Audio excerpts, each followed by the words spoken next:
ఓం శ్రీ గురుభ్యో నమః. హరి ఓం. మాతృభ్యో నమః, పితృభ్యో నమః, ఆచార్యేభ్యో నమో నమః. అందరికీ నమస్కారం. ఈరోజు విశేషంగా ఈ కొత్త సంవత్సరానికి ఏదైనా పరిష్కారాలు ఎక్స్పెక్ట్ చేస్తూ ఉంటారనమాట మాలాంటి వాళ్ళ నుండి. ప్రతి ఒక్కరు కూడా ఇప్పుడు ప్రస్తుతం ఉన్నది ఏమంటే ఆర్థిక సమస్యలు, middle class and lower middle class కు ఉన్న ఇబ్బందులు అన్నమాట. మీ అందరికి కూడా ఒక మంచి పరిష్కారాన్ని ఈరోజు తెలియచేయాలనుకుంటున్నాను. అన్నిటికీ మూలం ఏంటంటే ధనం అన్నమాట. ధనం లేకపోతే ఎటువంటి మనకు పురోగతి ఉండదు, మనల్ని ఎవరు రికగ్నైజ్ చేయడు.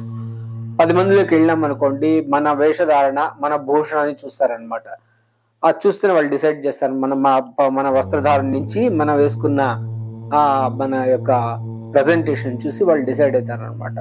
వీళ్ళ ఏముంది. మనం కూడా 10 మందిలోకి వెళ్ళినప్పుడు వాళ్ళకంటే కొద్దిగా బాగుండాలి అనే ఉద్దేశం ఉంటుంది. మనకు కూడా ఒక కారు కావాలి, మంచి ఇల్లు కావాలి, మంచి ఇదన్నిటికీ కూడా డబ్బులు కావాలన్నమాట.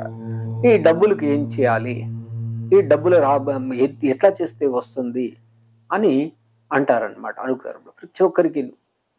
నేను ఇక్కడ మీకు ఒక మంచి పరిష్కారం ఇస్తాను అనమాట. ఇక్కడ 2 రకాల పరిష్కారాలు ఇస్తాను అనమాట.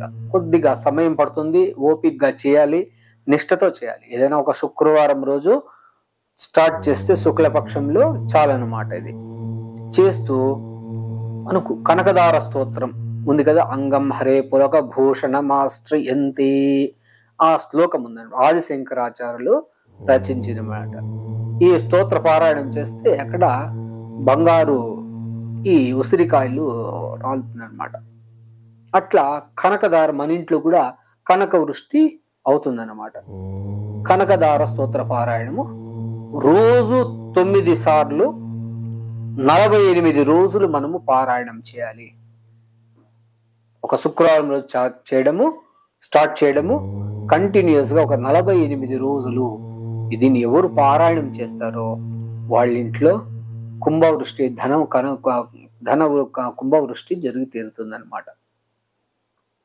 ఇది చాలా మందికి మేము ఇచ్చాము, దాని నుండి వాళ్ళకి రిజల్ట్స్ కూడా వచ్చాయి. వాళ్ళకి ధన సంబంధించిన బాధలు అంటే ఏంటంటే పెద్దగా ఇది కాకపోయినా కూడా, అంబానీ ఇట్లాంటి ధీరుభాయ్ అదానీ కాకపోయినా కూడా ఉన్న అప్పులు తీరిపోయి నెమ్మదిగా ఉన్నారనమాట.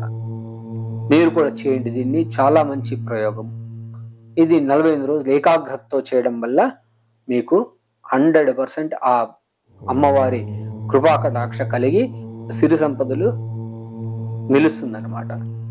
అదే విధంగా ఇంకొక మా ప్రయోగం ఉందన్నమాట.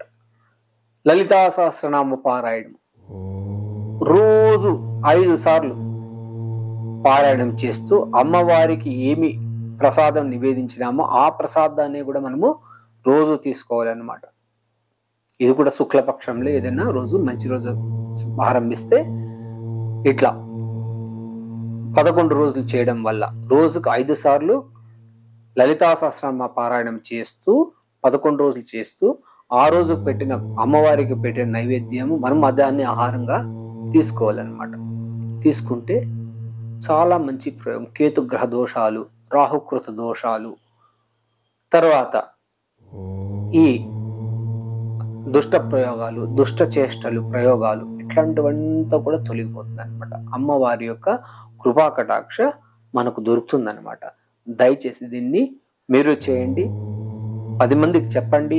మీరందరూ కూడా సుఖ సంతోషాలతో ఉండాలని నేను కూడా ప్రార్థిస్తున్నాను.